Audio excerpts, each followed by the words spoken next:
Assalamualaikum warahmatullahi wabarakatuh. Baik, untuk hari ini kita lanjut eh, materi ya, pertemuan kuliah pada mata kuliah metodologi penelitian. Baik, kita lanjut. eh, Tema kita hari ini tentang metode dan instrumen, metode, teknik dan instrumen penelitian. Ya, pada bab ini ya akan dijelaskan mengenai metode, teknik dan instrumen ataupun tools yang biasa digunakan dalam sebuah penelitian.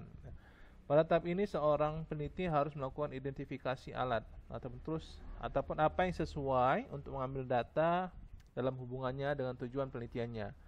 Nah, secara sederhananya, ya, penelitian itu dapat diartikan sebagai cara yang harus dilakukan untuk mengetahui sesuatu yang akan dilakukan melalui prosedur yang sistematis dengan menggunakan langkah-langkah pada metode ilmiah. Jadi pengertian dari metodologi penelitian itu dapat diartikan sebagai pengkajian ya atau pemahaman tentang cara berpikir dan cara melaksanakan hasil berpikir menurut langkah-langkah secara ilmiah. Metodologi penelitian pada hakikatnya merupakan operasionalisasi dari cara untuk menemukan atau menyusun pengetahuan, ya, memerlukan kajian atau pemahaman tentang metode-metode ke arah pelaksanaan sebuah penelitian. Ya. Sehingga perlu dibedakan antara metode dan teknik. Secara keilmuan, metode dapat diartikan sebagai cara berpikir, sedangkan teknik diartikan sebagai cara melaksanakan hasil berpikir. Ada beberapa alasan kecenderungan penggunaan instrumen dalam penelitian, yaitu pertama, instrumen dapat membantu memperoleh data atas dasar kondisi yang telah diketahui. Kedua, instrumen berfungsi membatasi lingkungan atau ruang lingkup dengan cara tertentu. Maka, instrumen juga dapat digunakan untuk memperoleh data tambahan dari situasi. Instrumen dapat membuat informasi yang dapat direkam secara permanen untuk dianalisa di masa yang akan datang. Hal ini bisa dilakukan dengan menggunakan kamera, tape recorder, begitu juga dengan menulis tulisan. Ya. Ini instrumen salah satu hal yang harus dilakukan di dalam sebuah penelitian. Kemudian yang kedua apa? Kemudian wawancara. Ya. Apa sebenarnya yang harus diwawancara? Oke. Salah satu metode yang paling banyak digunakan dalam melakukan metode penelitian sosial adalah metode survei. Ya.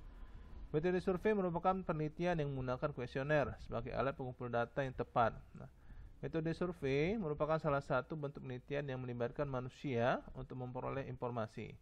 Untuk itu maka perlu disusun satu instrumen penelitian yaitu kuesioner ataupun daftar pertanyaan dan pedoman wawancara ataupun interview guide. Wawancara tersebut berupa percakapan langsung face to face ya antara dua pihak ataupun lebih untuk mendapatkan informasi secara lisan dengan tujuan untuk memperoleh data yang dapat menjelaskan ataupun menjawab suatu permasalahan di dalam penelitian. Wawancara merupakan salah satu faktor penting dalam menggali informasi dari narasumber ya. Percakapan dilakukan oleh dua pihak yaitu pewawancara yang mengajukan pertanyaan dan yang diwawancarai yang memberikan jawaban atas pertanyaan itu. Pertanyaan yang diajukan bisa berupa pertanyaan tertulis maupun lisan dengan menggunakan alat bantu berupa kuesioner. Dengan teknik wawancara yang baik dan diharapkan tujuan interview akan tercapai. Nah, setiap enumerator harus mengetahui teknik wawancara yang efisien dan efektif. Secara umum, ya, tujuan wawancara dalam penelitian survei adalah pertama untuk mengetahui data pribadi responden. Dua, mencari informasi yang relevan ya, yang berhubungan dengan tujuan penelitian. Kemudian membantu untuk mengidentifikasi permasalahan yang ada di dalam lapangan ya. Berikut ini adalah wawancara yang bisa digunakan. Pertama, wawancara seleksi ataupun screening interview, yaitu wawancara yang dilakukan untuk memilih orang-orang ataupun kandidat yang paling qualified untuk masuk ke tahap seleksi selanjutnya. Nah, ini dalam artian kata yang bagian yang ahlinya di dalam memberikan informasi yang akan kita butuhkan ya. Selanjutnya wawancara dengan menggunakan media elektronik seperti audio, tape ataupun telepon ya, ataupun telepon interview atau wawancara yang langsung dilakukan dengan menggunakan media telepon. Wawancara ini biasanya dilakukan bila masih ada hal yang ingin ditanyakan langsung pada pihak responden. Kemudian yang ketiga, wawancara kelompok, panel or group interview, yaitu wawancara yang dilakukan pada dua atau lebih pewawancara sekaligus pada waktu yang sama. Nah, ada tiga pendekatan dasar dalam mengumpulkan data kualitatif melalui wawancara. di mana 3 pendekatan itu mencakup 3 jenis persiapan. Pertama, mencakup 3 jenis persiapan, konseptualitas dan instrumentasi yang berbeda.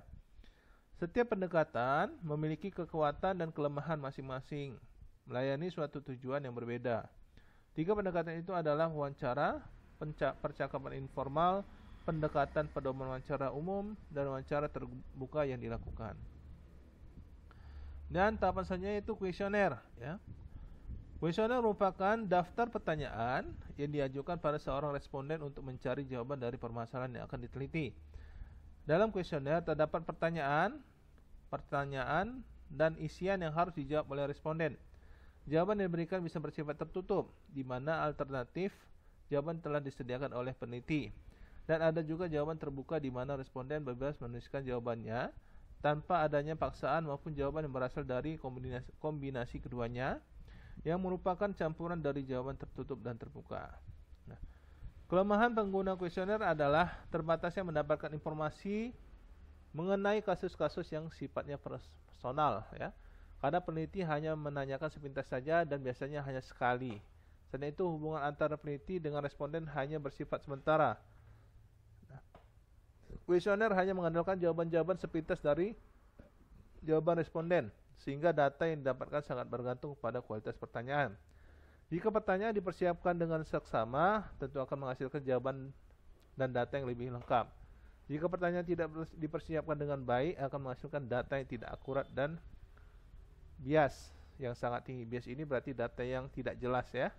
Jadi makanya sebelum kalian melakukan wawancara, itu perlu ada namanya pengumpulan pertanyaan. Apa sih pertanyaan yang akan kalian lakukan? Nah, kebanyakan sekarang mungkin ya mahasiswa ya ada sih ketika mau melakukan wawancara itu tidak ada sama sekali persiapan. Jadi ya sama sekali nihil ketika melakukan pertanyaan terhadap responden, ya. Maka jawabannya ya data yang dia diterima itu setengah-setengah. Dalam artian kata itu menyebabkan misinformasi, ya, kesalahan informasi yang diterima. Karena apa? Contoh nih, kayak kemarin ini benar-benar ada kasus, ya. Ada kemarin yang sudah mengajukan judul. Jadi dia sudah bertemu dengan supervisornya. Nah, mereka sudah bertemu dan mereka menyepakati bahasanya data yang diperoleh untuk monitoring, ya. Dan kemarin tentang monitoring. Jadi setelah judul di ACC nih, ya kan, tiba-tiba datanglah mahasiswa tersebut dengan membawa surat izin riset penelitian. Tiba-tiba dimasukkan kepada bagian untuk pengelolaan data keuangan, data perencanaan keuangan. Nah, tiba datang ke kantor tidak diterima dengan baik. Karena apa? Itu tadi. Karena miskomunikasi dalam artian kata hal-hal yang bersifat sensitif, ya, apalagi mengenai tentang monitoring kegiatan ataupun perancangan keuangan. Nah, di sini kan orang mungkin ya ketika kalian sebagai peneliti ingin membuat sebuah sistem, ya, untuk monitoring tentang perancangan keuangan, ya mereka khawatir sebenarnya datanya ini untuk apa. Nah, itulah yang harus kalian pahami dulu. Jadi hal-hal yang itu harus kalian pastikan dulu sudah dikasih nggak, sejauh mana nggak datanya itu yang akan bisa kalian peroleh di dalam penelitian. Nah, jadi untuk menghindari itu kalian benar harus nanyakan sejauh mana kalian akan mengambil data di sebuah tempat penelitian itu. Oke. Kuesioner yang bersifat tertutup dibuat jika peneliti menganggap bahwa peneliti telah menemukan berbagai alternatif jawaban yang tepat bagi penelitian. Dengan kata lain, peneliti hanya ingin mendapatkan jawaban responden berdasarkan jawaban yang sudah disediakan saja dan bukan berasal dari jawaban lainnya.